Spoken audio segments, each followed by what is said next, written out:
You're going to jail right now. I have, You can go for 90 days if you'd like. You're going no, to jail Your right Honor, now. I don't want to argue about it. I would There's a also, consequence. Strap in because what you're about to watch is the kind of courtroom collision where patience, responsibility, and a judge's tolerance all slam together at full speed. Today we're following the case of Tanya Moeller, a woman originally given what many would call a generous second chance after she stole a disabled man's wallet containing $180 and his full set of identification. Instead of using that break to get her life back on track, Tanya disappeared for over a year, missed probation check-ins, dodged court dates, and only resurfaced when she was finally arrested. And the moment the judge opens her file, the entire courtroom energy changes instantly.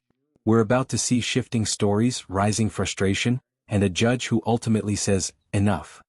Watch closely because every sentence spoken in this courtroom becomes critical, and trust me, the ending is not what Tanya expected. Let's get into it. This one. She was placed on probation, and her probation agent is Autumn Kiefer. She was charged with stealing a wallet containing $180 of cash that belonged to a Richard Roll. And she pled to that charge. We had some victim input, and the defendant was placed on a probation. Ms. Kiefer filed a probation violation petition alleging that she fell off a map, essentially, that she failed to report on a monthly basis. That petition was last June. The defendant did not appear for that hearing, and a bench warrant issued for her arrest. She got picked up a few weeks ago. She'd been in, I don't know where she was, but she was here. She'd been in jail in Calhoun County. She bonded out and then came here for her arraignment. She pled not guilty and asked to set the matter for a hearing. She's here with her original attorney, Jordan Hardin. So right here we hit our first major pivot in the hearing. Tanya's attorney clarifies she wasn't the lawyer during the original case, which means she's walking into this mess with only the information provided by Tanya. A risky position when the client's history includes absconding from probation for more than a year. This moment matters because the judge is trying to piece together who was involved, who wasn't, and whether Tanya had competent legal guidance during her earlier decisions. For viewers, ask yourself, if you had a probation violation hanging over your head, would you really skip every monthly report for over a year? Or would you try to stay ahead of it? This is one of those turning points where the judge begins realizing just how long Tanya has been off the radar. Your Honor, I was not the attorney in the underlying case. Oh, you weren't? No, I was not on a contract at that time. Oh, well, all right. You're counsel now. I don't know who was your original attorney. Do you remember who your original was? I didn't have one here. All right. Okay. Well, Ms. Hardin, what does your client wish to do? Thank you, Your Honor. I did have a phone conference with my client a couple weeks ago, as she does live quite a distance away from Centerville and the Mendon area. Discussing the allegation of the petition, she is willing to make an admission today. All right. Let me put Ms. Strong in the break dancing room, and then we'll. Ms. Hardin, I'm sorry I interrupted you. No, you're fine. The indication or the intention of my client today is that she's going to make an admission to the allegations in the petition, which was violation of Article 3, failing to report. Well, let's talk about that. Let's talk about the status report. Her last report was April of 2024, and then we just lost track of her. So Ms. Moeller, would you acknowledge you failed to report since April of 24 until you got picked up in Battle Creek in August of 25? I do, Your Honor. What happened? I ended up moving to Bay City, Michigan to attempt to take care of my mother and my stepdad, and just with the multitasking, it just wasn't a priority when it should have been. When you got arrested in Calhoun County, did you get charged with anything there, or they just arrested you on our warrant? On the warrant. How'd you happen to be in Battle Creek? Well, I was coming down to deal with my daughter and actually come here and deal with some things, trying to get things squared away in St. Joe County so that I don't have to do the 3-hour drive.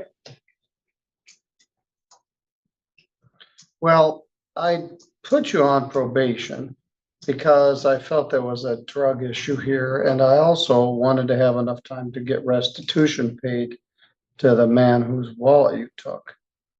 But I wasn't very successful at that. Ms. Kiefer, what's your recommendation here? Well, initially, she has 20 days of deferred time. This type of violation doesn't warrant 20 days. She served 4 days in Calhoun County that I verified. She unfortunately hasn't paid any fines and costs at all in this case. So my recommendation is for the 4 days of time served for her to pay the $325, which removes the oversight fees of probation and revoke from the probation. Ms. Harden, having that in mind, what would you like to say to that? Your Honor, we were going to ask for the court to consider her circumstances. I was not aware of the time she'd done in Calhoun County, so the recommendation for time served and just pay the remainder of that restitution and court costs, we would ask the court to adopt that recommendation from Ms. Kiefer. Ms. Canfield, do you have an opinion regarding this?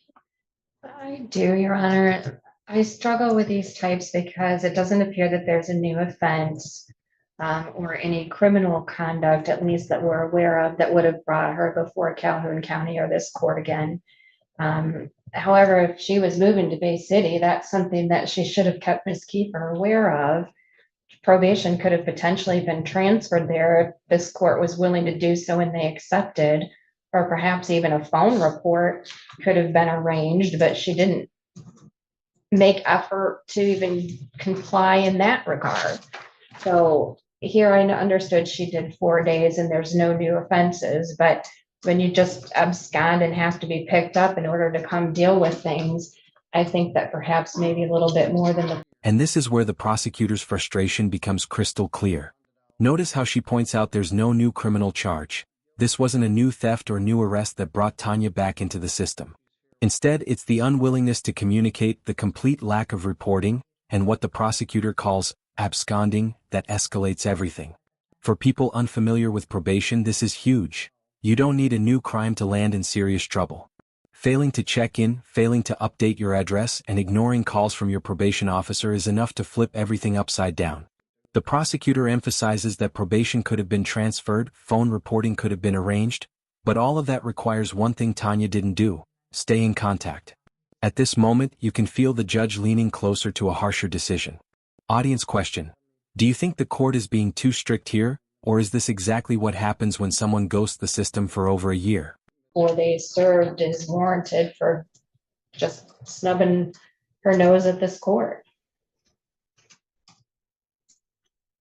And frankly, Ms. Kiefer, who through her report made every attempt to help her report on several occasions and had to reach out to her. She failed to report in March of last year. She reported in April and not thereafter. So, I mean, she was giving her the benefit of the doubt, and she didn't give the same respect back to this court or Ms. Kiefer. Yes. Let me bring Ms. Strongest back. To back all the way up, this crime offended my sensibilities. This handicapped man left his wallet in a cart at Myers. You took it. You lied about it. You minimized it and took his money. Mr. Ohl left his wallet in one of the motorized carts. He was with his healthcare worker. He had $180 plus all his ID, which, by the way, has never been recovered. That's a huge pain to lose your driver's license, your credit cards, your social security information, your insurance. So they watched the footage and they saw you take his wallet. First you said you didn't take the wallet, then you said you did take the wallet and you gave it to a Walmart employee in the parking lot, which you didn't. You took his wallet and left and kept his money and all his identification. I thought you got a huge gift when I put you on this probation. I wanted to get the guy's money repaid. You repaid us by doing zero. And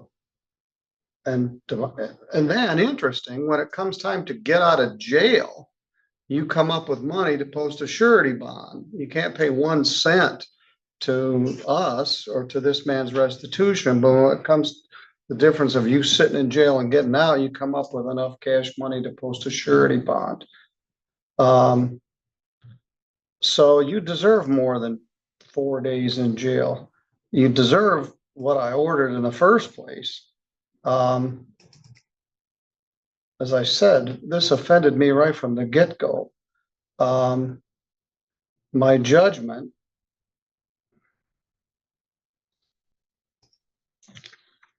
was 6 month probation, 21 days minus 1, hanging 20 days over your head. You were supposed to pay restitution and court costs and other expenses, of which you paid none. I also barred you from Walmart for a year. So having said all that, what would you like to say to me? First, I apologize to the courts and probation for having life problems. As of September 9th or September 10th, I am now working. If my check deposited on Wednesday mornings, $200 would have already been paid, but it doesn't until after midnight. So I can't pay anything until tomorrow. All right, fair enough. Can you get his driver's license and social security My- card and his? Yeah, you threw somebody else under the bus. This My was son threw all that away, or I don't know what was happened to it after it got in his hands. yes. But I pled guilty because I am the one that took it out of the court. The cart there at Walmart. Well, yeah, you did. Well, my son's also 39 years old at the time. Yeah, you got very little responsibility for this. The more you say, the more I want to give you the balance of 21 days in jail. I would appreciate not, Your Honor. I have a Yes. mother and stepdad that I need to provide care for. Yes, I'm gonna order. You spent 1 + 4, 10 days in jail, credit 5, leaving 5 days to serve. I'm waiving all your fines and costs except a $200 restitution. You're going to jail right now. I have, You can go for 90 days if you'd like. You're going to No, jail Your right Honor. now. I don't want to argue about it. I would There's a also, consequence. nope, I would just like to make a statement. I don't want to hear it. Thank you. You can go with the officer.